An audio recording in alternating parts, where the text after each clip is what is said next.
Have you bought some? I've been in the business for about 30 years. I have, 30 years I've done a few $100 million in transactions. So, um, as a lender. no, no, no, as an owner operator, Oh, in the good, good, good, good. multifamily space. Yeah. Well, I'd like to get some feedback from you offline on what you think of my approach to this, Okay. because you probably be able to dash a few things that I'm thinking it'd be really cool. Yeah, Hey, Jim, how you doing? And so let's connect. You're on LinkedIn with that name? I am. I am on LinkedIn. It's probably under Michael. It is. It's under Michael Morawski. Okay, Yeah. Um, okay, all one and the same though. But let's connect on LinkedIn. And yeah. this week will be tough, obviously, because of the event. However, we can connect the week after. Hey, Jim. Good, good. This thing's been recording the entire time. Yeah, we're live streaming as of now. Okay. So we probably should jump right in case folks on Facebook are wondering what we're talking about. But welcome everyone. The GOB Network Conference here in Chicago, July 13th and 14th is upon us. We've only got a few more days, and you've only got a limited amount of time to get your ticket. If you haven't received a ticket yet, and want one here locally, make sure that you use Michael's code Morawski, Morawski, when you go to gobnetwork.com to sign up. And if you're not in Chicago and it's too late for you to buy a ticket to fly in, you can always attend virtually. We are having a virtual component to the conference. And I'm just so excited to have Michael here tonight, and even more excited to have him as one of our keynote speakers at the conference in the next couple of days. So Michael, if you want to, why don't you say hello to everyone and give them just a brief introduction about you. Sure. Thanks, Jim. And I appreciate it. And I am, I just need to say I'm super excited about this week coming up. Looking forward to, being in a room of a few hundred people, being able to network and, put some deals together and meet some new people, meet some people who we, over the last couple of years, we have had an opportunity to meet online virtually, but haven't been able to get somewhere and shake somebody's hand. So I'm looking forward to that this week. That's going to be very interesting and a lot of ground to cover in a couple of days. And I like what the GOB is really focused on during this event coming up, and that is networking. And that we're going to spend a lot of time networking. I was looking at the schedule today, or the agenda today, and seeing how much speed networking and networking breakouts that you guys built into there. So that's going to be pretty neat. I've been in, I was mentioning earlier, I've been in the real estate space for 30 years, started out on the residential side and sold about 125 houses a year consecutively for about 12 years.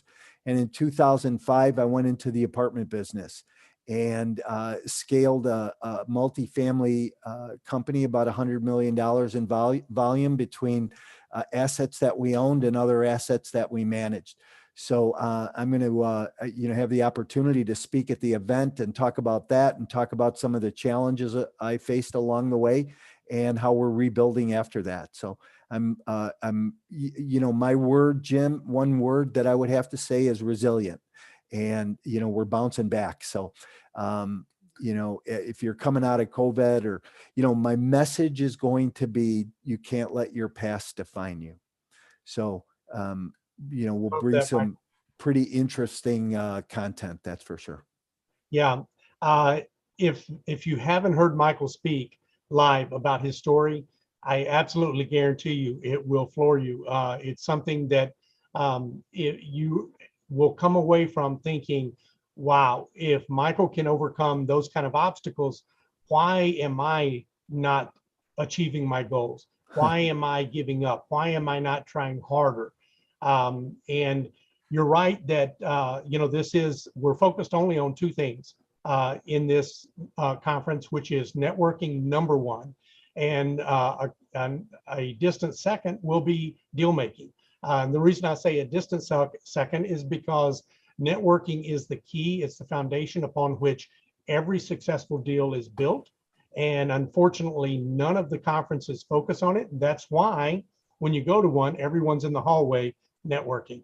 So we're going to make sure that the networking is the active component. It's the thing we're really trying to do, is help you find partners, help you find capital, help you find lenders, help you find brokers, help you find whatever it is that is preventing you, or you believe is preventing you, from getting your next deal. And I would encourage everyone to be there. And Michael has a coaching program, and he's written a book. And so come to the conference, buy the book. More importantly, make sure that you get a chance to shake hands with Michael. Make sure you get a chance to network with him and see what he's doing. We're going to be on bended knee courting Michael here pretty soon, because the GOB network is about to launch our coaching program, and we absolutely would love to have him be an integral part of that.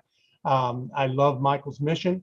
I love what he's trying to do to help people, and I just don't want anyone to miss that. But we're going to be talking about not just, Michael's going to be on stage more than once. One will be the story, but the other is you'll be participating also, I think, on the economics panel, if I'm not mistaken. Right. Hey, So, Jim, if I could just jump back in real quick for a second here. You bring up a really important point when you talk about networking and deal making, and, this is a relationship business.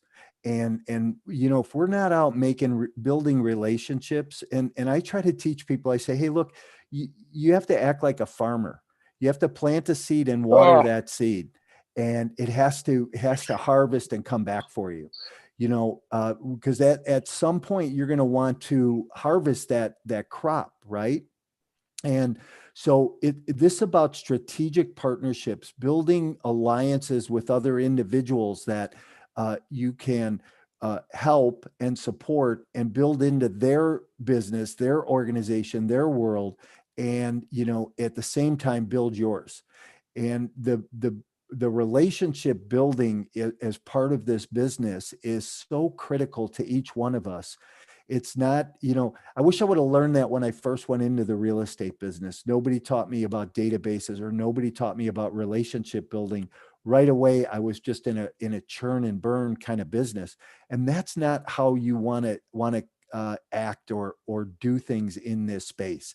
So team building, relationship building is so critically important. And, again, to you and the GOB for what you're putting together and making that a core focus, the networking piece, Jim. So Michael, you and I have had a lot of discussions about where to invest and when to invest. And how do you feel today's economy plays into that? What would be your insights for people that are maybe, this is just another reason for them to be afraid. And I think that fear is probably the biggest obstacle most people have to overcome. And now there seems to be a real thing that they can put that fear into. Yeah. So, it's pretty funny. As soon as the media gets a hold of recession and a couple of down quarters, and they'll be like a dog with a bone in its mouth. And, we're going to hear about it for the next several months. There's no doubt that we're in a recession. When you see gas prices $8 a gallon in San Francisco, and $7 a gallon here in Chicago, $6 a gallon here in Chicago, that all the cost of goods are up, and we're in a tumultuous time. And what I say though is that this is a good time to buy real estate. It doesn't matter, and Jim, you and I both have been through a number of cycles, probably been through 4 recessions, a couple of pretty tough economic downturns, 2008. And, we always come back, we bounce back. I go back to my word, right? Resilience. And the US economy is resilient. We're resilient as a people. And for the people that want to get fearful, Warren Buffett said that when the crowd's going one way, go the other way. And as the smart money and everybody else starts to pull back here a little bit, this is a time to move forward. We're going to see price concessions in the market. We'll see sellers starting to drop prices. I've already heard of a number of deals where sellers have dropped prices, 20 and 25% on their housing stock. They just didn't get it sold before we started to turn. And now that we turn, you have to just sharpen your pencil a little bit more when you're underwriting. You have to look at these deals a little bit more strategically. Don't force the rent growth. Don't force your organic growth. If you can appreciate properties through value add and operational value adds, then, that's where you should put your time, your effort, and your focus. But as don't try to force anything at this time. And one of the messages I always teach is don't grow too fast, because if we grow too fast, there's an instability that we create in our business. And that's the thing that we don't want to create, is that instability. Can't hear you, Jim. I think you're muted. I love that cautionary tale, but at the same time, we can't gauge when we're or time the market. We can't gauge when we're in a recession, when we're out of a recession. People think we're going into a recession right now, but I got news for you. We've been in a recession for probably 6 months, at least, in my opinion. When we come out of it, you'll look back and they'll say when it started and when it ended. But you have to keep investing. The only way you're going to be successful over the long run is to continue. I love your analogy. You've got to continue planting seeds, and you're going to plant some of them early, some of them late, and in between, but you've got to keep planting seeds. The old Chinese proverb, when is the best time to plant a tree? 50 years ago. Right. When is the second best time? Today. And that holds true for real estate investing. I will say to people over and over and over again, two of the worst investments I ever made on the real estate side, as far as overpaying for them and timing them absolutely horribly. I bought literally a week before we had the crash in 08, 09.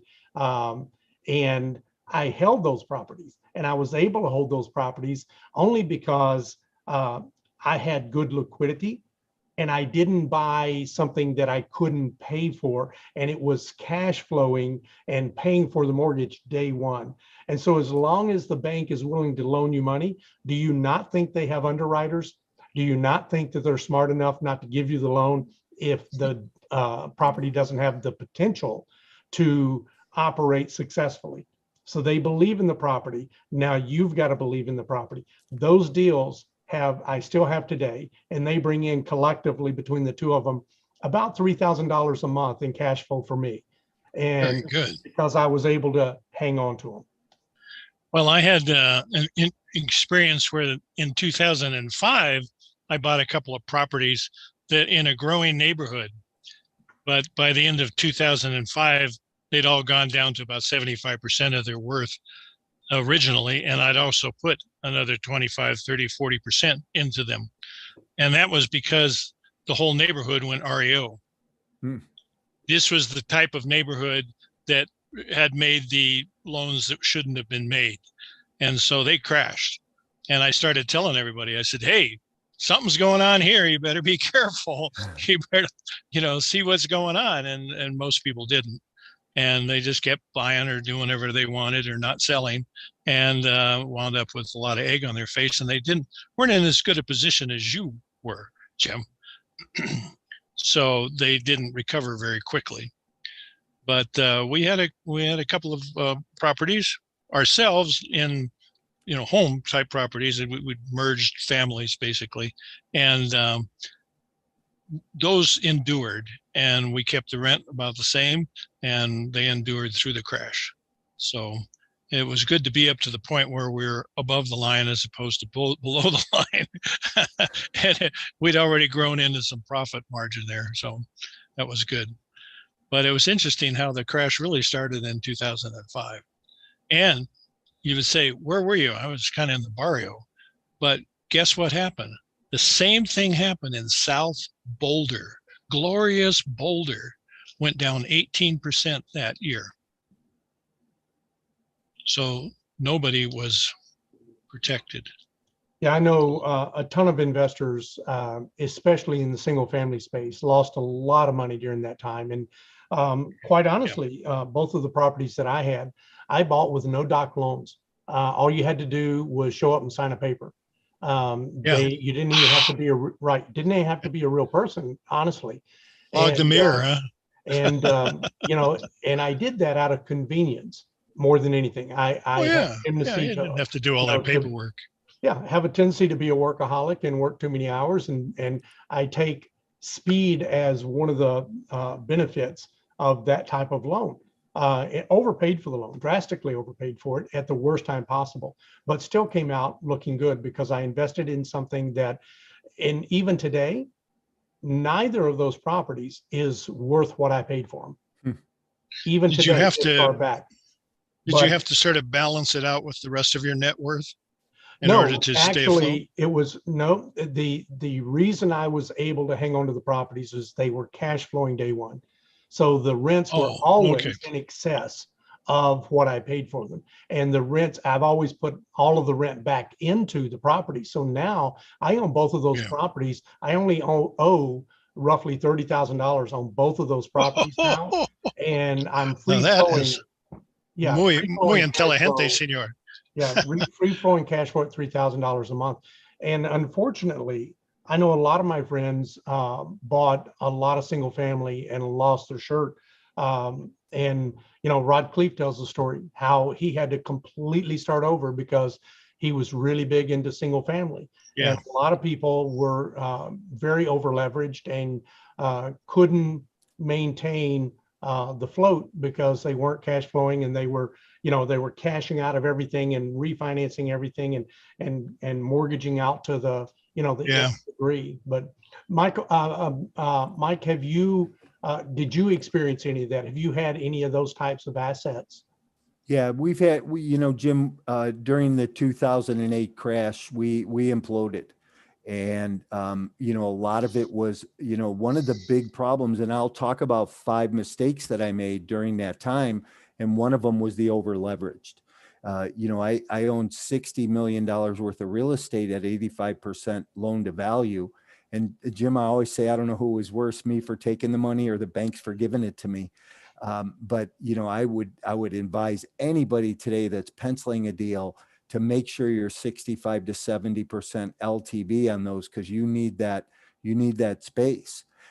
It keeps your costs down and it helps you to stay stabilized. And especially if in this market, one of the things that happened last time, especially some of the markets we were invested in, which were car and transportation markets. What happened was when those markets pulled back and people lost their jobs, people moved out, occupancies dropped. And if occupancies drop and, below what's a standard norm, right? Maybe that standard norm is 87% and your property runs well at that level.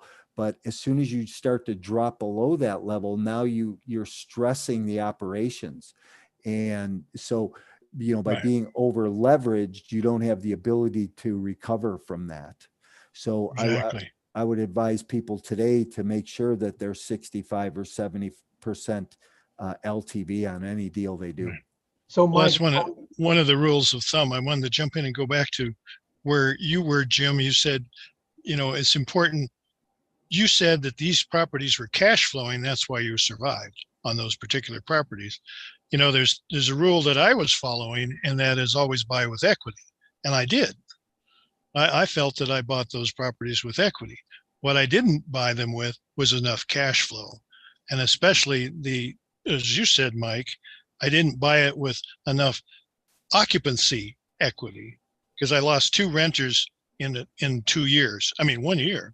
It just disappeared on me because I was not renting. The people that wanted to live in that neighborhood were not as tip top as you would like to have. And so one disappeared in July and one disappeared in December. And so I said, I'm just going to fix it up and sell it. And by the time I wanted to sell it, there was nothing, that it wasn't worth poop. So I finally tried to recover. And this was my other thing, that the banks, I think, shot themselves in the foot, because I came back to the bank and I said, hey, things are happening in the world here. We've got to, adjust. I've got a renter from down the street. He's living with his sister-in-law. He wants to move out. He just moves down a block, and he'll pay $200 or $300 over the payment, and you get it all. I'll assign it to you. They said no. I said, he's got good credit. He's got to get a job. I mean, he drives truck, and he's getting, $40,000, $60,000 a year. And no, I said, well, you tell your board of directors that you just screwed yourself, because you're getting it back. And I did it on my mother's credit, and she was going into an old folks home and didn't need to do any more of this. So I just said, here you go. and then they didn't winterize it, and they ran 110,000 gallons of water through the basement in the next month. So there's a lot of inefficiencies there connected to the type of business you're running in real estate, and also the asset class. Because even during the worst times, 2008, 9, 10, in the worst of those times, when a lot of my single family assets were worth half or even only 40% of what I paid for them, and which was common in a lot of places in this country, the multifamily barely saw a scratch. All that happened in multifamily was things leveled off. Prices didn't really drop, but they didn't go up, and they just leveled off, and sales kind of stalled for about That's what ours did. And then it just took off and has been on a tear ever since, and hasn't slowed down. And the other thing is, if you are a fix and flipper versus a buy and hold, and you were really in trouble because you were trying to fix and flip something as prices were falling. You were trying to catch a falling knife. And luckily for me, I was a buy and hold investor. I was just looking for renters, and renters still had to have a place to live, and rents were not falling. And so, Michael, how did that play into what you were doing? Were you a buy and holder? Were you a fix and flipper at that time? How did that play into what happened with you? Well, during that time, Jim, most of our residential stuff that we owned behaved the same way that you and Keaton are talking about right now. It was really, we lost those residential properties because of way high debt on the property, and the bank's not willing to work with you. On the multifamily side, it was market dependent. I mentioned that if we were in a market that was driven by the auto manufacturing industry or the transportation industry, those properties fell. But if we were in markets where it was a little bit more workforce housing, our properties in Texas really held their own. But in the Ohio Valley, they really fell out.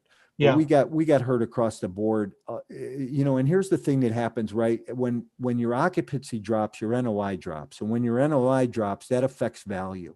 So maybe value didn't get affected in the whole overarching picture of it, but on a macro or on a micro level, properties did get affected. Yeah, absolutely. Our portfolio devalued at about 47%.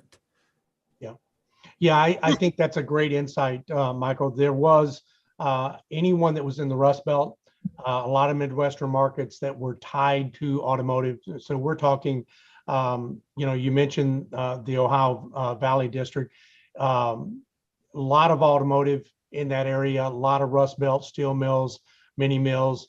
I think of the two cities that come to mind instantly are Gary and Detroit.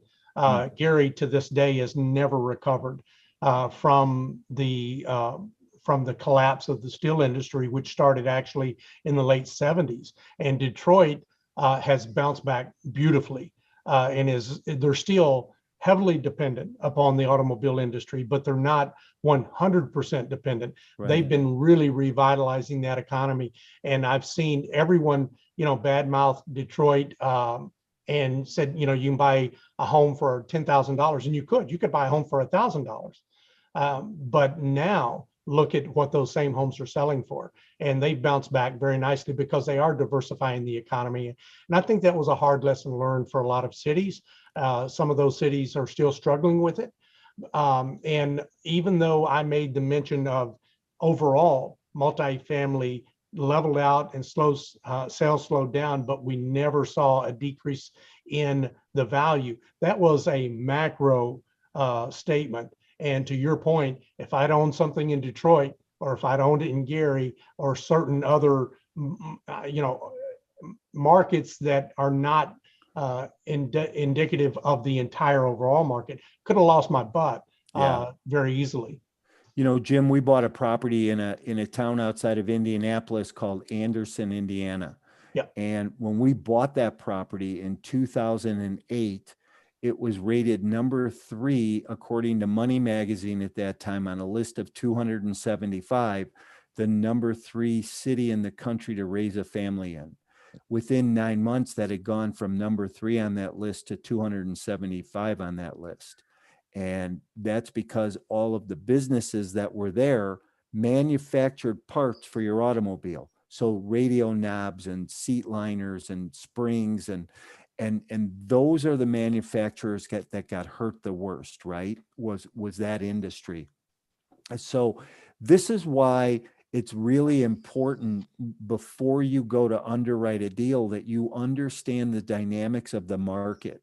You need to understand those, what I like to call are the traps, right? Where's the population growth? Where's the job growth? Where's the household income?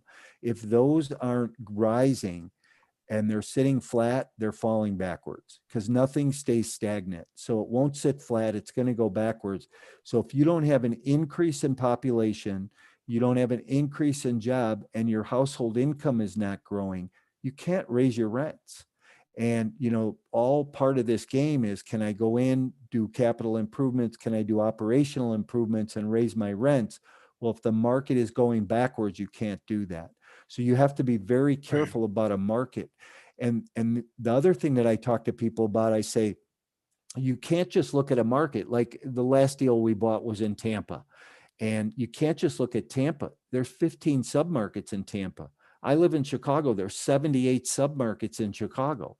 Everyone operates differently, and you have to drill down and get granular and see if it makes sense to be in that market. Love that you said that, because I know I love having this talk with you. You and I have it constantly. I believe the single most important thing for you as an investor and your success, I think the single most important thing is, number one, you have to decide to do it and take action on that. But number two, I think the second most important thing is buying where you know the most about the market, and that's where you live.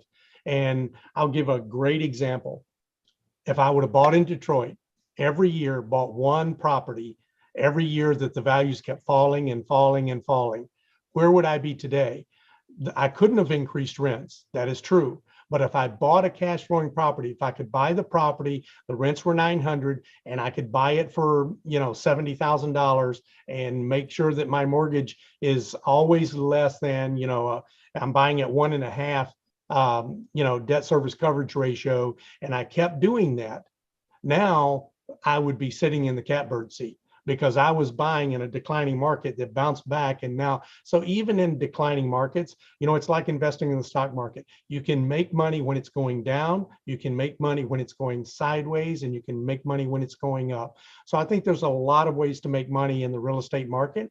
I'm not saying that if you have $100,000 to invest and you could only pick one property for the rest of your life, and you had to make that hard choice, and then you'd be out of it forever, and this was a long-term investment that you're going to hold for 50 years, absolutely don't buy it in a falling market or in your backyard necessarily.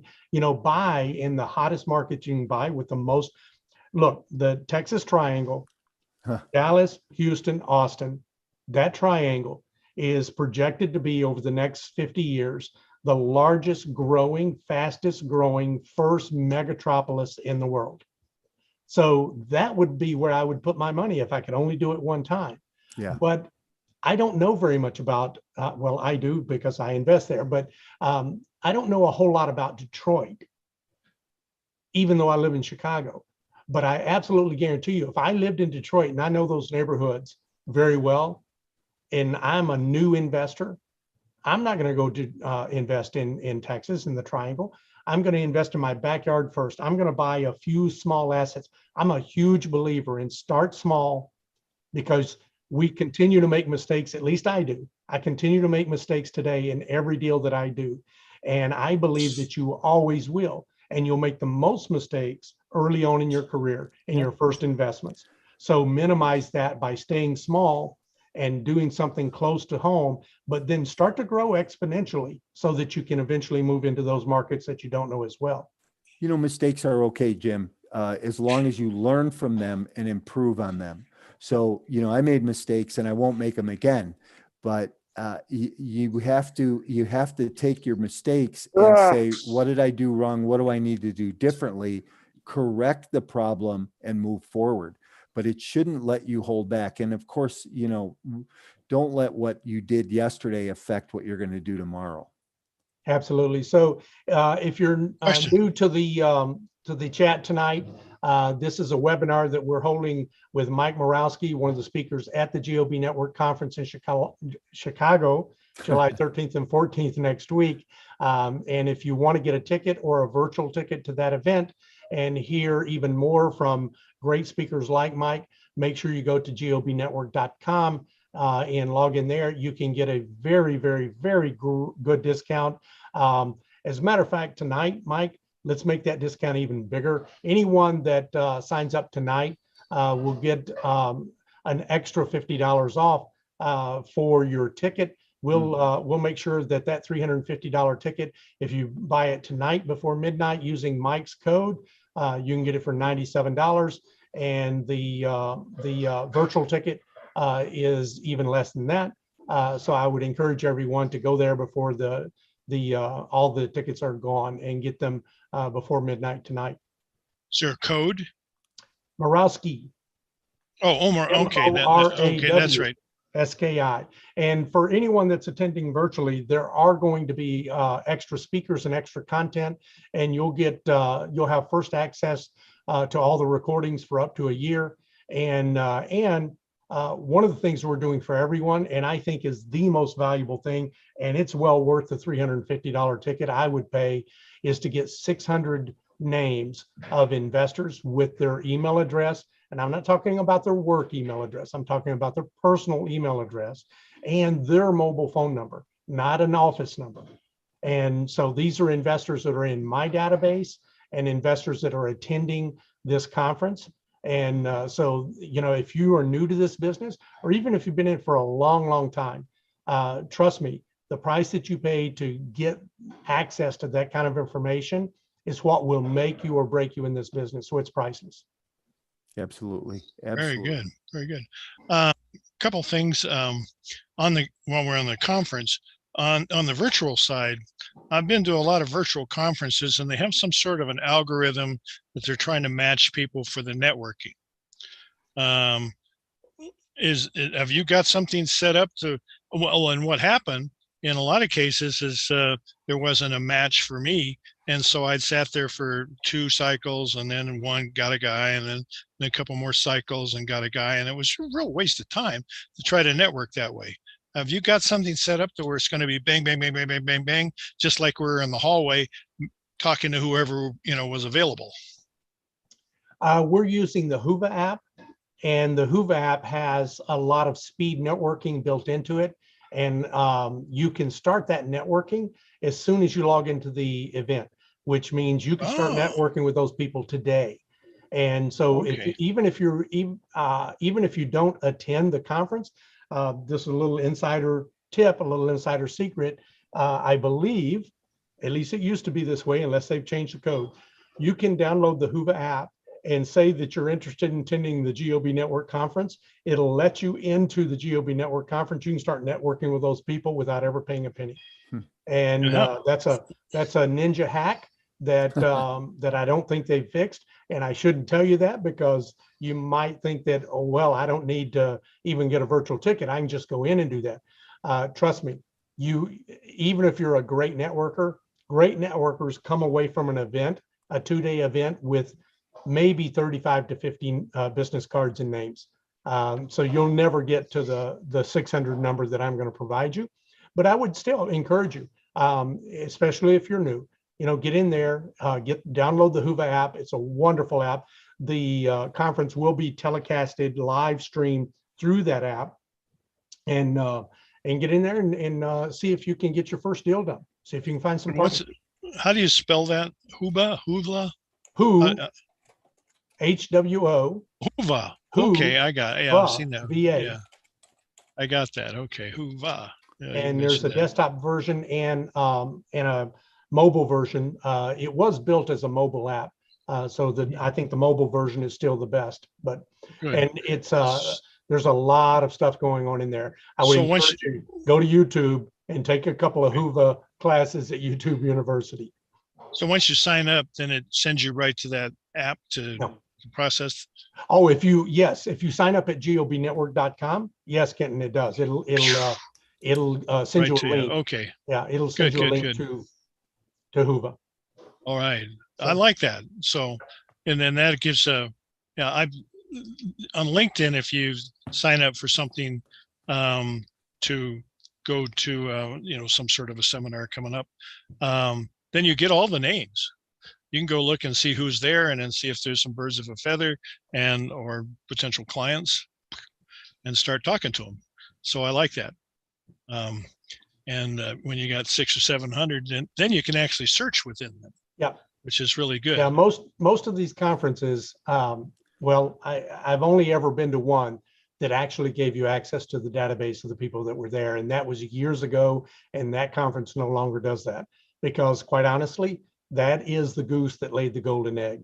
And people that are selling tickets to make money at this, and people that are doing this where the education component is more important than the real estate component, they have to keep that stuff secret, because once it's open, they've lost their power. They've lost that goose that lays the golden egg.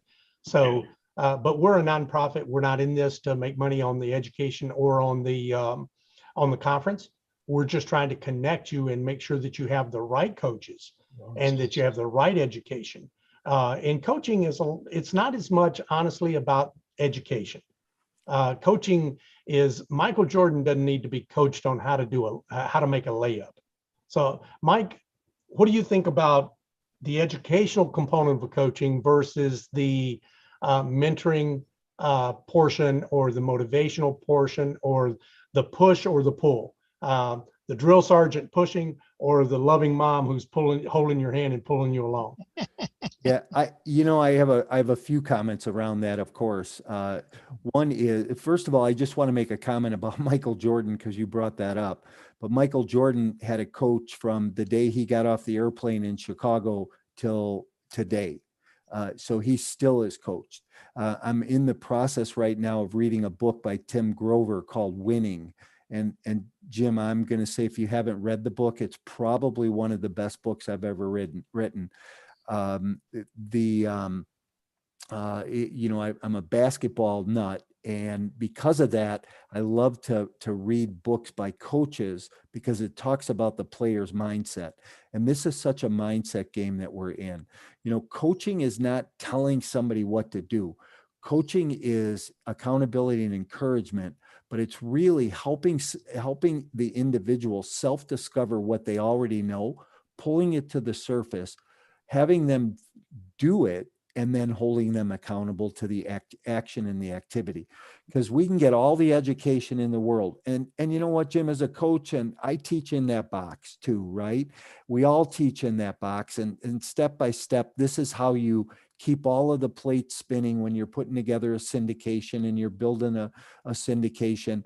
But beyond that, none of us grow professionally until we grow personally. And coaching is the ability to stretch somebody's mind and help them outside the box, outside of their box. And I don't necessarily even it doesn't matter if you're brand new or you're a seasoned executive in the business. Everybody needs a coach. I've had a coach for 20 years. I still have two today. And the purpose behind that is because they help me see things that I don't see on my own. So they'll open up some of those blind spots and say, hey, look, here's a place that you can perform at a higher level. And that's what we all want to be able to do, is perform at a higher level. Absolutely. And that's, coaches go by a lot of names. Coach, mentor, teacher, friend, my favorite, board of advisors, board of directors. All of those are coaches. All of those are people that hold us accountable, and people that help us stretch and get beyond. I love the way you phrase it, get outside of ourselves. I like that idea of, floating outside yourself and seeing, if you've ever had an out of body experience, whether it's in a dream or in a moment of exhaustive competition, and you literally can feel yourself looking down and seeing yourself perform. And you get in that zone where you see things in an entirely different way. Everything seems to slow down. You're able to accomplish so much more. And I think that coaching is a lot of psychology. It's a lot of being a therapist that helps you find what's holding you back. Because quite honestly, that is the one thing that you need from a coach, is what is holding me back from getting everything that I want. What is slowing me down? And it's almost always ourselves. There's a term called perfect practice, which I really like, because you can practice all day long, but if you're not practicing correctly, it's a waste of time. Matter of fact, it's negative. So perfect practice, I take to heart quite a bit. I used to have a yoga teacher who made sure we did everything perfectly. And then one time it was one of those, hot yogas, and we're all lying down sweating to death. And she said, I like to think of myself as your guardian angel. And I said, no, Radha, you're our drill instructor. And she took offense to that, but really she shouldn't have, because she taught us perfectly. And I've been to a whole lot of other classes where people were hurting themselves by doing it wrong. And so I said, no, you've made it perfect. And so we don't go out and do it wrong, and we remember what you corrected us doing. And so she said, oh, okay, in that case, I'll be the drill instructor. So Mike, we're coming up on 45 minutes here, and I want to say thank you so much for giving us an extra 15 minutes of your time. I apologize, thank you, Mike. I lost track of the time. And so I want to wrap everything up. I'll let you take us out, Mike. I'd like for you to tell us what what excites you about the conference? Why did you decide to speak for us at the conference, and how can people get in touch with you? Yeah. Hey, Jim, thank you. And I appreciate you having me on tonight. It's always an honor to share some space with you. And we're both so busy, it's hard for our schedules to sync up. So I'm glad we have this opportunity. You asked me to speak at the event, and of course I jumped on it right away. But the more I saw who else you were having speak, it caused me to get even more excited, because there's going to be a number of great people that I'm sharing this stage with that are a lot smarter than I am. And I really believe that we all need to be in rooms and in spaces and around people who think bigger than we think, who do things bigger than we do them. And that helps us grow. And that's what I'm looking for. I'm looking to be able to share space with people that are doing large amounts of transactions, raising large amounts of capital, and really building their businesses. And so we get that through relationship and through osmosis, right? Being with those people. And it becomes, hey, if they can do it, I can do it too. But I'm just excited about the number of speakers and panelists that are going to be there, the people that I get to share the stage with, thanks to you and, the other people that helped you put this together. I couldn't urge people enough to be at this event. I know that every time I go to a conference, and I have, this has happened to me for years, I have enjoyed it, but I have learned a lot. I always tell people, bring 2 sets of notepads, one to take notes on and the other one to take notes of things you need to immediately implement into your business, because that's how we grow. Come get stretched, learn, network, and do some deals. But we're going to have a lot of fun.